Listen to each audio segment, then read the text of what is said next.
يا مساء الفل على احلى متابعين معايا.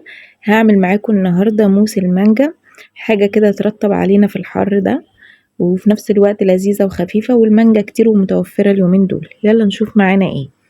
عندي كيس كريم ويب او كريم شانتيه، هضربه لحد ما يبقى بالقوام ده. وعندي بوري مانجا، وعندي 2 باكت جيلي مانجا.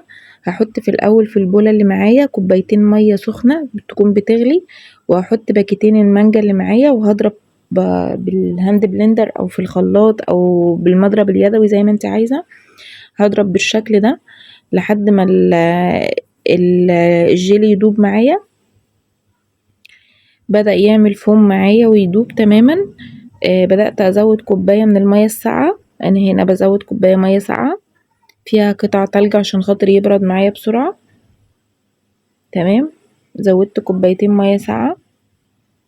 بعد كده هزود بيوريه المانجا اللي معايا بالشكل ده، وهفضل اضرب لحد ما المكونات كلها ما تمتزج ببعضها. بعد كده هحط الكريم شانتيه اللي معايا، طبعا الكريم شانتيه اللي انا ضربته في الاول. هحط معلقتين كبار بالشكل ده وهضرب كويس جدا، وهنا صبيته في قوالب. وبعد ما سقع معايا هبدأ احنا هنحطه بس في التلاجة ساعتين لحد ما يمسك. بعد كده طلعته من التلاجة بعد ما مسك معايا، وهنبدأ نزينه مع بعض بأي طريقة تحبيها بالشكل ده، وبألف هنا وشفا. كنت معاكم مروة من قناة مروة في المطبخ. أتمنى يكون الفيديو لطيف وعجبكم. السلام عليكم ورحمة الله.